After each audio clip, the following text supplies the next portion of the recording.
साथियों, दूल्हा हत्याकांड में एक बहुत बड़ा अपडेट ये है कि भोले राजभर जो अब तक 1 लाख का इनामिया था कुछ दिन पहले, और उसे कोर्ट से राहत मिल जाती है कि 60 दिन की राहत मिल जाती है कि वो सरेंडर कभी भी आकर के कोर्ट में कर सकता है, और जिसके बाद उसे पुलिस गिरफ्तार नहीं करेगी इस प्रक्रिया के दौरान। और आज वो सरेंडर करता है। उसके जो अधिवक्ता हैं दीवानी न्यायालय जौनपुर में, वो क्या कुछ बता रहे हैं, और आप देख रहे हैं स्क्रीन पर किस तरह से दीवानी न्यायालय में लॉकअप से उसे जेल ले आया जा रहा है, और किस तरह से वो टोपी पहने हुए है, गमछे से वो मुंह ढका हुआ है। हालांकि उसके अधिवक्ता कह रहे थे, जब पूछा गया कि वो कैसे अकेले आया था या किसी के साथ आया था सरेंडर करने, तो अधिवक्ता ने जो कुछ बताया हम आपको सुनवाते हैं। क्या कुछ उसकी सेहत रही है, क्या कुछ उस फरारी के दौरान उसको समस्या रही है जब तक वो फरार रहा, क्या कुछ उनके अधिवक्ता उसका पक्ष रख रहे हैं, क्या कुछ मामला है। सौम्या के भी मामले में हम लोगों ने पूछा कि सौम्या अभी लगातार धरना दे रही है, तो क्या कुछ उसका उस पर भी अधिवक्ता जो हैं उसके भोले राजभर के, वो क्या कुछ बता रहे हैं हम आपको सुनवाते हैं, आप सुनिए।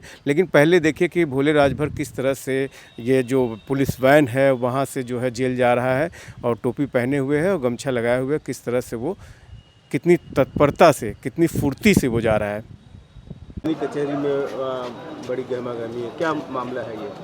भोले राजभर, जिसके बारे में कहा जाता था कि जो है बहुत खूंखार है, बहुत बड़ा अपराधी है, लॉ को रिस्पेक्ट नहीं करता, फ्लाइट कर गया है और कभी पलायन कर गया है, कभी लौटेगा नहीं। उस भोले राजभर ने माननीय न्यायालय का सम्मान करते हुए, माननीय उच्च न्यायालय का सम्मान करते हुए, जो 60 दिन की मोहलत दी गई थी उसको भी ब्रेक करते हुए उसने वॉलंटरली न्यायालय में आके सरेंडर किया है, और न्यायालय में जुडिशियल कस्टडी में उसको जेल भेजा गया है। अब यहाँ से हम लोग, चूँकि अब जेल चले जा चुके हैं भोले राजभर, और उनका जुडिशियल रिमांड बन चुका है, और इसके बाद हम लोग बेल सीख करेंगे, जो ऑनरेबल हाई कोर्ट ने अपनी डायरेक्शन में लिखा था कि 60 दिनों के अंदर वो सरेंडर करेंगे, इसके बाद जेल जाएंगे। लेकिन बड़ी बात यह है कि न्यायालय का सम्मान करते हुए, माननीय उच्च न्यायालय का सम्मान करते हुए, भोले ने 60 दिन चाहते तो अभी बाहर रह सकते थे, लेकिन उसके पहले ही उन्होंने उसको ब्रेक करके अपनी जुडिशियल कस्टडी दे दिया है, और इसमें न्यायालय के वो अभिरक्षा में है। आज क्या टाइमिंग रही उनकी न्यायालय आने की, या क्या कुछ? न्यायालय लगभग वो 11 बजे तक आ गए थे। जनरल जिस तरह से होता है 11 बजे तक आ गए थे। इसका जो पेपर्स होते हैं, फॉर्मेलिटीज़ होती हैं, फ़ोटोज़ वगैरह लगते हैं, आधार कार्ड वगैरह लगता है, वो सब पूरा करा के हम लोगों ने लगभग 12:30 बजे उन्हें, जो समय रहता है पेशी का सरेंडर करने का, 12:30 बजे वो सरेंडर कर गए। सरेंडर में कोई उनके तरफ से प्रे भी किया गया है? सरेंडर में ही प्रे किया गया था। हमें माननीय उच्च न्यायालय के आदेश के अनुक्रम में हमें जुडिशियल कस्टडी लिया जाए, हमें न्यायिक अभिरक्षा दिया जाए, और बेल एप्लीकेशन भी हम लोगों ने डाला था, क्योंकि इस कोर्ट को उतना पावर भी नहीं है कि 302 के मामले में जो 103 हो चुका है, उस ऐसे केसेस में यहाँ से जमानत दे दे।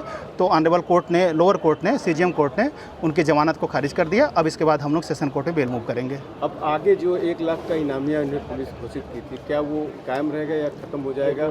आगे क्या होगा? नहीं, इनामिया तो देखिए, जिस समय द मोमेंट जो है हाई कोर्ट का जजमेंट आ गया कि 60 दिनों के अंदर जो है आप इनको अरेस्ट नहीं कर सकते 60 दिनों तक, तो उस समय जो पुलिस रेगुलेशन एक्ट के तहत जो पुलिस के द्वारा इनाम घोषित किया जाता था अपने अधिकारियों को इनकरेज करने के लिए, उन्हें पकड़ के लाएं, उन्हें किसी तरह से लाएं, तो उसी समय ब्रेक हो गया, जब ऑनरेबल हाई कोर्ट का ऑर्डर आ चुका था। क्योंकि ऑनरेबल हाई कोर्ट का ऑर्डर आने के बाद भोले उसी फ्रीली टहल रहे थे, फ्रीली आ जा रहे थे, कहीं कोई दिक्कत नहीं थी। तो वह 1 लाख का इनामी तो जैसे ऑनरेबल हाई कोर्ट का ऑर्डर आ गया वैसे ही ओवरलैप कर गया, क्योंकि पुलिस मशीनरी जो होती है उस पर जुडिशरी का जो पावर होता है वो ओवरलैप करता है। तो पुलिस जुडिशरी साथ साथ चलती है, लेकिन जुडिशरी अभी भी प्रिवेल करती है, थैंकफुली, कि हमारे देश में भी संविधान जिंदा है।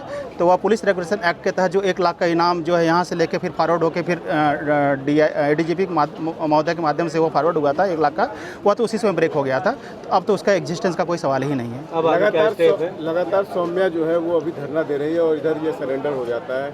अब क्या मतलब किस तरह से देखा जाए? देखिए, सौम्या का दर्द बड़ा है। मैंने पहले भी कहा था कि उसने अपना भाई खोया है, उसके परिवार ने अपना बेटा खोया है।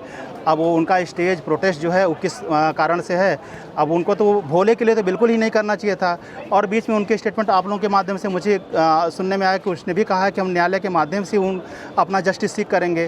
तो न्यायालय के माध्यम से आएँ, अपनी बात कहें कोर्ट के सामने। हम बेल डालने जा रहे हैं, बेल में आएँ, बेल का प्रोटेस्ट करें, बेल का विरोध करें, और हाई कोर्ट में जाएँ, हाई कोर्ट में बेल का विरोध करें, और जो जुडिशियल प्रोस्पेक्ट में जैसे होता है उस तरह से अपना जस्टिस लें। बाकी उनके धरना प्रदर्शन के बारे में क्या ही कमेंट कर सकता हूँ, वो तो उनका अपना निजी अधिकार है, कर सकते हैं। उनके अधिवक्ता हैं, भोले राजभर इतने दिन से फरार रहे, काफ़ी कुछ मानसिक तनाव से गुजरे होंगे, क्या कुछ बता रहे थे? भोले का देखिए, इस पूरे केस में भोले की संलिप्तता तो बिल्कुल संदिग्ध रही है, क्योंकि एक मोटरसाइकिल पे 3 लोगों को आना कहा गया है, जिसका नाम पहले ही पुलिस की विवेचना में आ चुका है, उसमें कहीं भोले का नाम नहीं है। और थोड़ा दूर रहना, घर परिवार से दूर रहना, पत्नी से दूर रहना, बच्चों से दूर रहना। इस दौरान उसके घर को बुलडोज कर दिया जाना, उसके घर में जाके महिलाओं के साथ अभद्रताएं करना, बदतमीजियां करना, यहाँ तक कहना कि मंगलसूत्र उतार दो, सफ़ेद साड़ी पहनना शुरू कर दो। तो वो जो मेंटल ट्रॉमा था वह तो मतलब अकथनीय था। तो बिल्कुल बहुत ज़्यादा मेंटल तनाव में थे, बहुत ज़्यादा मानसिक तनाव में थे, बहुत ज़्यादा शारीरिक रूप से भी बड़ा कमज़ोर नज़र आ रहा था, क्योंकि इसके 2 महीने पहले भोले राजभर आते थे, मजबूती से आते थे। तो शारीरिक रूप से भी बहुत कमज़ोर हो गए थे, मानसिक रूप से भी टूटे हुए दिख रहे थे, झुके हुए दिख रहे थे। और बाकी अब धीरे धीरे और कोई साथ में आया था कि अकेले वो आए थे, किस तरह से आए वो? नहीं, भोले राजभर तो अकेले ही आए थे और कोई साथ में नहीं आया था। अपना आधार कार्ड लेके आए थे, अपनी फ़ोटो लेके आए थे, जो जुडिशल पर्सपेक्टिव जो पेपर्स होते हैं वो सब लेके आए थे। बाकी पहले से कुछ पेपर्स हम लोगों ने तैयार करके रखा था। तो पहले से था कि जुलाई में हम लोग सरेंडर कर देंगे, क्योंकि जून की कोर्ट में अधिकारी रहते नहीं हैं, ज़्यादातर छुट्टी पे रहती है, कोर्ट वैकेंट से रहती है। तो पहले से ही था कि जुलाई में ही हम लोग सरेंडर करेंगे, इसलिए जुलाई उन्होंने सरेंडर कर दिया। हालांकि चाहते तो अगस्त भी पूरा जो है वो निकाल सकते थे, लेकिन उन्होंने न्यायालय को रिस्पेक्ट किया। इसके लिए मैं भोले को थैंकफुल कहना चाहूँगा कि उन्होंने जुडिशरी का सम्मान किया और अपने आप को आके न्यायालय जुडिशल कस्टडी में अपना सरेंडर किया। न्यायालय सीजीएम जौनपुर कोर्ट में सरेंडर किया हुआ, लेकिन सीजीएम साहब आज श्वेता यादव जी हैं, वो आज थी नहीं, तो वह एसीजीएम सेकंड में उनकी पेशी बनी थी, एसीजीएम सेकंड में हुआ था। मेरा नाम उपेंद्र विक्रम सिंह है। आप भोले के अधिवक्ता हैं? हम भोले के अधिवक्ता हैं जी।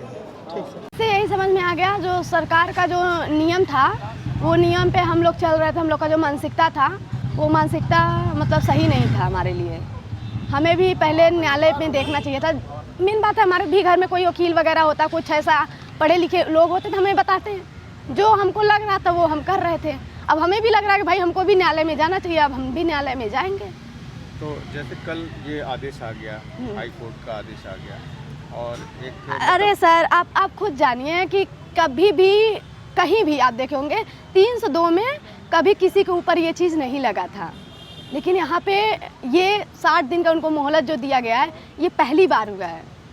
तो कैसे कहा जाएगा? और पहली बात ये छोड़िए, अभी एक 300 कितना है, 7 है शायद, 307 एक और उनके ऊपर मुकदमे है जो हमारे पुलिस खुद की है। तो अरे हमारे में नहीं पकड़ सकते, आप अपने में तो पकड़िए, हमें बस यही चाहिए। और जब आप लोग अब देखिए, अभी स्टे हुआ, उधर मेरे भाई को धमकी भी आ गई।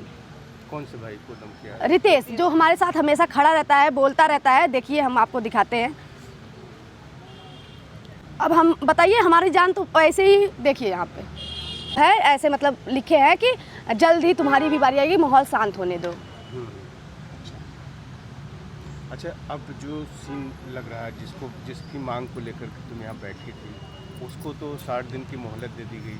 अब आगे क्या है तुम्हारा प्लान? अरे मेरा बस एक ही अपराधी है सर, प्रदीप बिंद है, अविनाश चौहान है, अशोक यादव है, एक ही अपराधी हैं। इतने सारे अपराधी हैं, एक ही अपराधी हैं, और उनको मोहलत दिया गया है। तो ये देखिए, हमारी प्रशासन अगर चाहिए होती तो उसके पहले ही पकड़ सकती थी। और हम उतना, जबकि हमको वो खुद आश्वासन दे रहे थे, तुम बेटा अगर यहाँ से मतलब ऐसी कार्रवाई नहीं होती तो उनका वहाँ तक जाना, मतलब अगर कोर्ट में भी जाते तो वो पूरी तरह से वहाँ पे जाएंगे जिस तरह तुम चाहती हो, उनका रासुका लगना तय है। लेकिन नहीं हो रहा है, बात वो अलग हो गई है। मुझे नहीं समझ में आ रहा है मुझे क्या करना चाहिए। लेकिन ये है कि स्टे के बाद मुझे धमकी आना स्टार्ट हुई है। मुझे अब अपने जान की और मेरे भाई की, मेरे फैमिली की जान की पूरी तरह खतरे में एकदम पड़ गए हैं।